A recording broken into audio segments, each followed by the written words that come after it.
خیرکم من تعلم القرآن وعلمہ، تم میں سے بہترین شخص وہ ہے جو قرآن سیکھے اور سکھائے۔ اہدنا الصراط المستقیم، ہمیں سیدھی اور سچی راہ دکھا۔ السلام علیکم ورحمۃ اللہ وبرکاتہ۔ اہلاً وسہلاً، مرحبا، حافظ عبدالوہاب آپ کے ساتھ۔ دوستو، آج میں آپ لوگ کے سامنے سورہ حجر کی دوسری رکوع لے کر کے حاضر ہوا ہوں۔ اس کا مطالعہ کرنے سے مجھے ایسا احساس ہوتا ہے کہ یہ رکوع بہت ہی سبق آموز ہے۔ اس میں آسمان سے متعلق بیان کیا گیا ہے، ستاروں کی گردش سے متعلق بیان کیا گیا ہے، آسمان میں جو ستارے اس کی خوبصورتی اس کو بیان کیا گیا ہے، پہاڑوں سے متعلق ہے، سمندر سے متعلق ہے، جانوروں سے متعلق ہے، پیڑ پودے سے متعلق ہے اور انسانوں سے بھی متعلق ہے۔ یعنی ہر ایک چیز کا نظام اپنی جگہ پہ اللہ تعالیٰ اپنے ہاتھوں میں رکھے ہوا ہے۔ آئیے غور سے سنتے ہیں، بہت ہی سبق آموز سے سبق لینا چاہیے ہم لوگوں کو۔ قرآن کی تلاوت کرتا ہوں۔ اعوذ باللہ من الشیطان الرجیم، بسم اللہ الرحمن الرحیم۔ وَلَقَدْ جَعَلْنَا فِي السَّمَاءِ بُرُوجًا وَزَيَّنَّاهَا لِلنَّاظِرِينَ وَحَفِظْنَاهَا مِنْ كُلِّ شَيْطَانٍ رَجِيمٍ إِلَّا مَنِ اسْتَرَقَ السَّمْعَ فَأَتْبَعَهُ شِهَابٌ مُبِينٌ۔ اور ہم نے آسمان میں برج بنائے اور دیکھنے والوں کے لیے اسے رونق، اور اس کو ہر شیطان مردود سے محفوظ کیا۔ اگر کوئی چوری چھپے سننے کے لیے کان لگاتا ہے تو ایک روشن شعلہ اس کا پیچھا کرنے لگتا ہے۔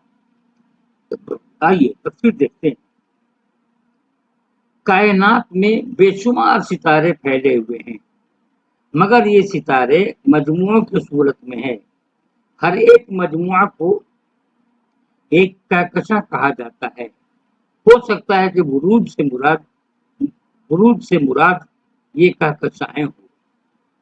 زینہا للناظرین میں سادہ طور پر صرف زینت مراد نہیں ہے، بلکہ آسمان کا وہ حیران کن منظر مراد ہے جو رات کے وقت اس کا ہوتا ہے۔ رات کو جب بادل اور گرد و غبار نہ ہو، کھلے میدان میں کھڑے ہو کر آسمان کی طرف نظر ڈالیں تو وسیع آسمان میں جگمگاتے ہوئے ستاروں کا منظر اتنا حیران کن حد تک شاندار ہوتا ہے کہ آدمی اس کو دیکھ کر خدا کی عظمت و جلال کے احساس میں ڈوب جائے۔ میں بتاتا ہوں اس بارے میں۔ آسمان کے نیچے، کھلے آسمان کے نیچے بہت مرتبہ میں نے دیکھا ہے، ستاروں کی گردش دیکھی ہے، ستاروں کو ٹوٹتے ہوئے دیکھا ہے، اور اس کے پیچھے پیچھے ایک دوسرے ستاروں کو بھاگتے ہوئے دیکھا ہے۔ وہ کہکشائیں جو 3 بجے رات کو نظر آتی ہیں۔ تو جو شہر میں رہتے ہیں ان کو تو نہیں مزہ ملتا ہوگا، لیکن دیہات میں رہنے والے، مثال کے طور پر میں ہی دیہات کا رہنے والا ہوں اور چھت پر سویا کرتا تھا کھلے آسمان کے، اور منظر کبھی کبھی عجیب منظر ہے، خوبصورت نظارہ ہے، وہ دیکھنے کو میں نے دیکھا الحمدللہ۔ آئیے میں آگے بڑھتا ہوں۔ جو لوگ پیغمبر سے کہتے تھے کہ آسمان سے فرشتہ اترتا ہوا ہمیں دکھاؤ، ان سے کہا گیا کہ تاروں بھرے آسمان کا وہ منظر جو ہر روز تمہارے سامنے کھولا جاتا ہے، کیا وہ تمہارے شعور کو جگانے اور تمہارے دلوں کو پگھلانے کے لیے کم ہے کہ تم دوسرے معجزات کا تقاضا کرتے ہو؟ زمین پر انسان کے ساتھ شیطان بھی بسائے گئے ہیں۔ یہاں شیطان کو پوری آزادی ہے کہ وہ جدھر چاہیں جائیں اور جس طرح چاہیں لوگوں کو بہکائیں، مگر زمین سے ماورا جو خدا کی دنیا ہے، اس میں شیاطین کی پرواز کے لیے ناقابل عبور رکاوٹیں قائم کر دی گئی ہیں۔ وہ ایک خاص حد سے آگے اس کے اندر داخل نہیں ہو پاتے۔ وہی تاروں کا ٹوٹنا ہوتا ہے تو کافی قابل دید منظر ہوتا ہے۔ وَالْأَرْضَ مَدَدْنَاهَا وَأَلْقَيْنَا فِيهَا رَوَاسِيَ وَأَنبَتْنَا فِيهَا مِنْ كُلِّ شَيْءٍ مَوْزُونٍ وَجَعَلْنَا لَكُمْ فِيهَا مَعَائِشَ وَمَن لَّسْتُمْ لَهُ بِرَازِقِينَ۔ اور ہم نے زمین کو پھیلایا اور اس پر ہم نے پہاڑ رکھ دیے اور اس میں ہر چیز ایک اندازے سے اگائی، اور ہم نے تمہارے لیے اس میں معیشت کے اسباب بنائے اور وہ چیزیں جن کو تم روزی نہیں دیتے۔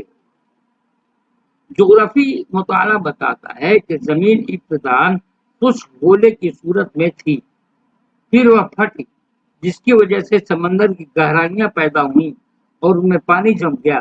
ان گہرائیوں کو متوازی رکھنے کے لیے زمین پر جگہ جگہ اونچے پہاڑ ابھر آئے۔ اس کے بعد زمین پر نباتات اور حیوانات وجود میں آئے اور خوب پھیلے۔ ان میں سے ہر ایک کے اندر بڑھنے کی لامحدود صلاحیت ہے، مگر ان کو دیکھنے سے صاف معلوم ہوتا ہے کہ ہر ایک کا ایک اندازہ مقرر ہے۔ ہر چیز بڑھتے ہوئے خاص حد پر رک جاتی ہے اور اسے آگے نہیں جانے پاتی۔ مثلا پودوں اور درختوں میں اپنی نسل بڑھانے کی اتنی زیادہ استعداد ہے کہ اگر کسی ایک پودے کو اس کے اندرونی استعداد کا اعتبار سے بلا روک ٹوک بڑھنے دیا جائے تو چند سال کے اندر ساری سطح زمین پر ہر طرف بس وہی پودا نظر آئے گا۔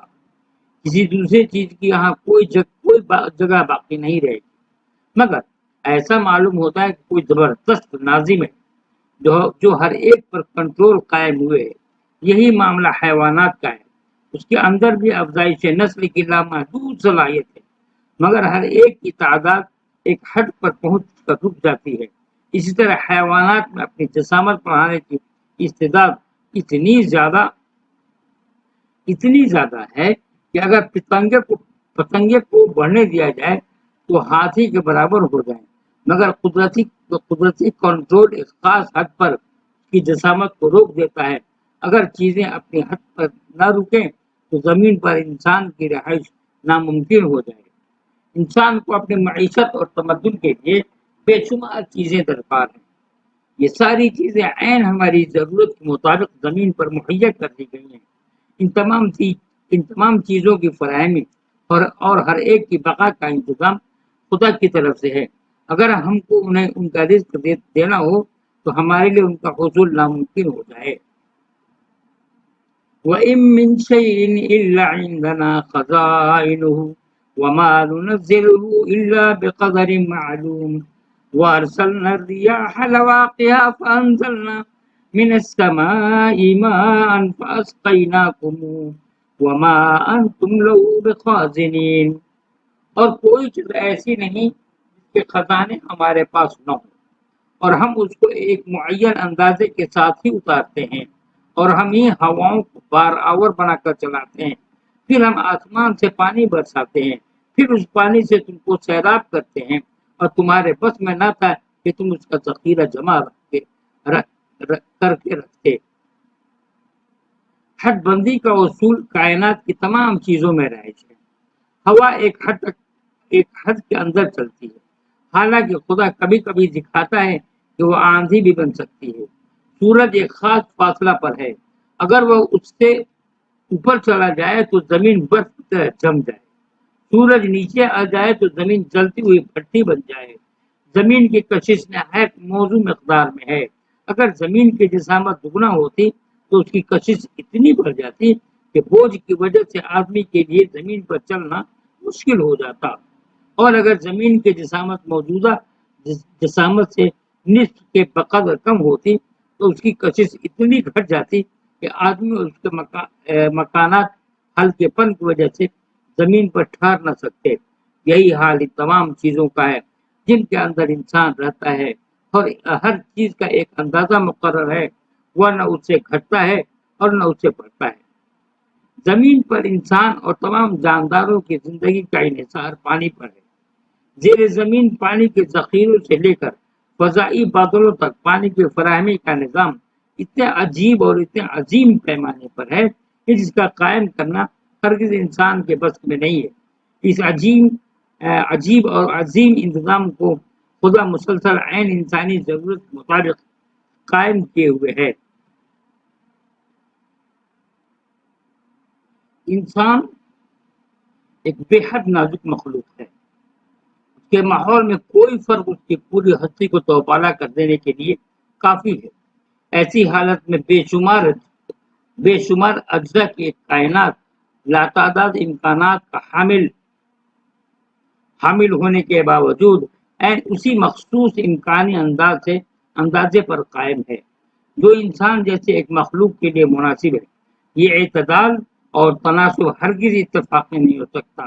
یقیناً اس کا کوئی زبردست خالق اور ناظم ہے۔ ایسی حالت میں جو شخص خدا کو نہ مانے یا خدا کو مان کر اس کا شریک ٹھہرائے، وہ صرف اپنے غیر معقول ہونے کا ثبوت دیتا ہے، نہ کہ عقیدہ توحید کے غیر معقول ہونے کا۔ وَإِنَّا لَنَحْنُ نُحْيِي وَنُمِيتُ وَنَحْنُ الْوَارِثُونَ وَلَقَدْ عَلِمْنَا الْمُسْتَقْدِمِينَ مِنْكُمْ وَلَقَدْ عَلِمْنَا الْمُسْتَأْخِرِينَ وَإِنَّ رَبَّكَ هُوَ يَحْشُرُهُمْ إِنَّهُ حَكِيمٌ عَلِيمٌ۔ اور بے شک ہم ہی زندہ کرتے ہیں اور ہم ہی مارتے ہیں اور ہم ہی باقی رہ جائیں گے، اور ہم تمہاری اگلوں کو بھی جانتے ہیں اور تمہارے پچھلوں کو بھی جانتے ہیں، اور بے شک تمہارا رب ان سب کو اکٹھا کرے گا، وہ علم والا ہے اور حکمت والا ہے۔ دنیا میں انسان کو بسانا پھر یہاں سے اس کو اٹھا لینا دونوں خدا کی طرف سے ہوتا ہے۔ اگر یہ انسان کی مرضی سے ہوتا تو وہ کبھی یہاں نہ آ سکتا اور آنے کے بعد کبھی یہاں سے واپس نہ جاتا۔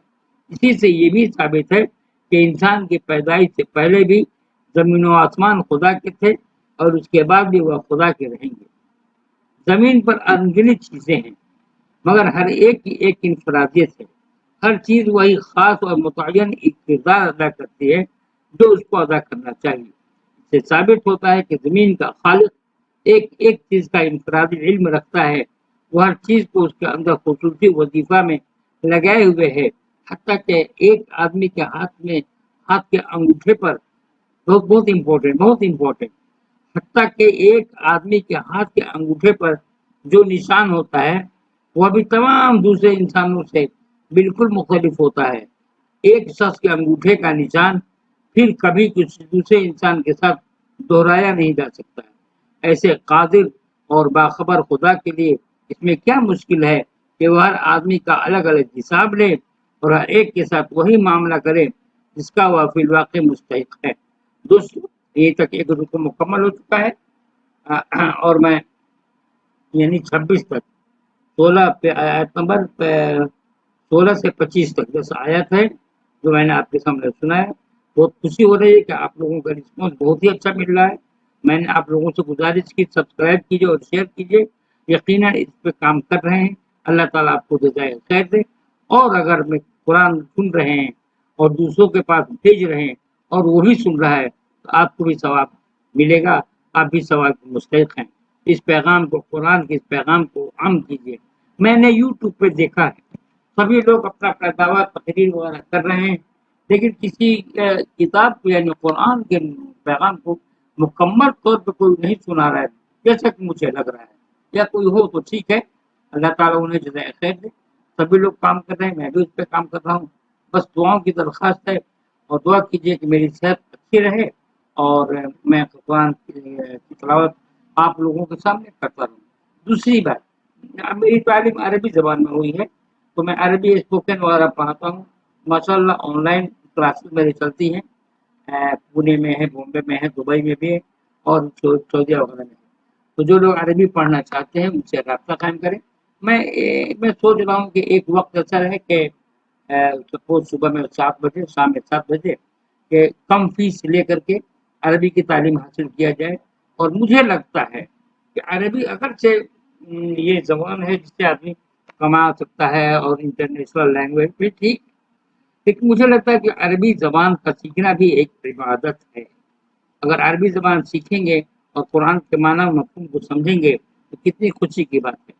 میرے پاس کچھ ایسے طالب علم ہیں جو میرے سے رابطے میں رہتے کہتے ہیں کہ اب قرآن پڑھنے کا مزہ ہی کچھ اور ہے، اس لیے کہ جگہ جگہ وہ چیزیں ہیں جو ہم نے پڑھی ہیں یا آپ نے پڑھایا ہے وغیرہ وغیرہ۔ اللہ تعالیٰ انہیں جزائے خیر دے اور آپ لوگ بھی عربی زبان کی طرف توجہ دیں۔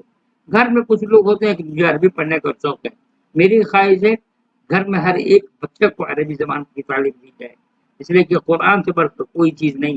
قرآن کی زبان کو سمجھنا چاہیے، لینگویج کو سمجھنا چاہیے، لٹریچر کو سمجھنا چاہیے۔ باتیں بہت زیادہ ہو چکی، دعا کی درخواست ہے۔ السلام علیکم ورحمۃ اللہ وبرکاتہ۔